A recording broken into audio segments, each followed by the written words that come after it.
Hello friend, स्वागत है आपके अपने यूट्यूब चैनल पे। आज हम लोग पढ़ेंगे क्षेत्रफल से संबंधित महत्वपूर्ण प्रश्न जो कि स्कूल मैथ के अंतर्गत आता है। तो आज हम लोग जानेंगे जो भी स्कूल मैथ है जो क्षेत्रफल से संबंधित है उनका सारा जो सूत्र है वो जानेंगे। कोई भी कॉम्पिटिटिव एग्ज़ाम होता है तो उसमें सूत्र का भी भूमिका अहम होता है। सूत्र एक ऐसा काम करता है जैसे कोई मैकेनिक अपना गाड़ी को रिपेयरिंग करता है तो उसमें रिंच फिलास जैसे बिना रिंच फिलास का काम नहीं हो पाता है। उसी तरीके से एक मैथमेटिशियन जो मैथ को सॉल्व करता है तो उससे सूत्र की बहुत ही ज़्यादा ज़रूरत होता है। तो इस चीज़ को आज हम लोग समझेंगे। तो पहला ये है कि आयत का क्षेत्रफल जो उसको जानेंगे। तो ये है आयत, ये जो फिगर बना हुआ है आयत, तो आयत का ये है लंबाई और ये हो जाता है चौड़ाई। अगर हम इसको बांट देते हैं तो ए बी और ये सी डी, ये चार हो गया। तो लंबाई सी से डी लंबाई यानी सी और सी डी लंबाई है और ए बी भी लंबाई ही है।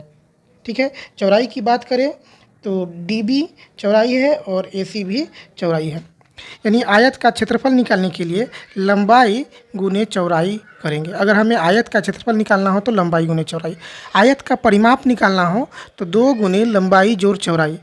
इससे क्वेश्चन ये भी बन सकता है, एक आयताकार भूखंड है जिसकी लंबाई 10 मीटर है और चौड़ाई 15 मीटर है, तो भूखंड का क्षेत्रफल क्या होगा? यानी लंबाई गुने चौड़ाई करेंगे, यानी 10 से 15 में गुना करेंगे तो 150 मीटर स्क्वायर होता है। तो इस तरीके से क्वेश्चन इसमें बनता है।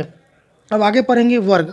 यानी वर्ग का लंबाई और चौड़ाई दोनों बराबर होता है। यानी वर्ग का है तो लंबाई और चौड़ाई दोनों बराबर हो उसे वर्ग कहते हैं। यानी ये है लंबाई, ये है चौड़ाई, यानी सब एक ही समान है। तो इसमें फॉर्मूला ये है कि वर्ग का क्षेत्रफल, तो वर्ग का जो क्षेत्रफल है, तो वर्ग का जो क्षेत्रफल है ये भुजा होता है। यानी जो भी है ये दिया गया है पार्ट्स, इसकी सबको गुना कर देंगे तो वो क्षेत्रफल निकल जाता है।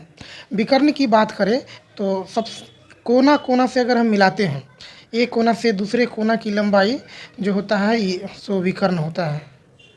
ठीक है, इस भाग को हम लोग विकर्ण कहते हैं। अब हम वर्ग का परिमाप भी होता है, तो वर्ग इसमें कितना भुजा हो गया? 1 2 3 और ये 4, यानी चारों भुजा को गुना करेंगे यानी 4 गुने भुजा। तो वर्ग का परिमाप क्या होता है? तो 4 गुने भुजा, जो कि इसमें लिखना छूट गया था। ठीक है दोस्तों, इसमें वर्ग का विकर्ण निकालने के लिए दिया गया है √2 गुने भुजा, और वर्ग का विकर्ण अगर रहे तो 1/2 गुने विकर्ण स्क्वायर। अगर क्षेत्रफल निकालना हो तो 1/2 गुने विकर्ण स्क्वायर करेंगे। ठीक है। अब आ जाता है तीसरा नंबर में, कमरे की 4 दीवारों का क्षेत्रफल क्या होगा? ये जो है बहुत ही वीवीआई है, मोस्ट इम्पोर्टेंट है। कमरे के 4 दीवार का क्षेत्रफल क्वेश्चन में आपसे प्रश्न के रूप में पूछा जाएगा या डायरेक्ट आपसे सूत्र भी पूछा जाएगा। 3 ऑप्शन गलत रहेगा और 1 ऑप्शन सही रहेगा। तो उसमें आपको ये याद करके जाना है, कमरा के चारों दीवार का क्षेत्रफल निकालने के लिए 2 गुना लंबाई जोड़ चौड़ाई गुने ऊंचाई। यानी कमरा के लंबाई और चौड़ाई को जोड़ देंगे, फिर ऊंचाई और 2 से गुना करेंगे तो क्षेत्रफल निकल जाएगा। थैंक यू दोस्तों। वीडियो अच्छा लगा हो तो लाइक शेयर एंड सब्सक्राइब कीजिएगा चैनल को।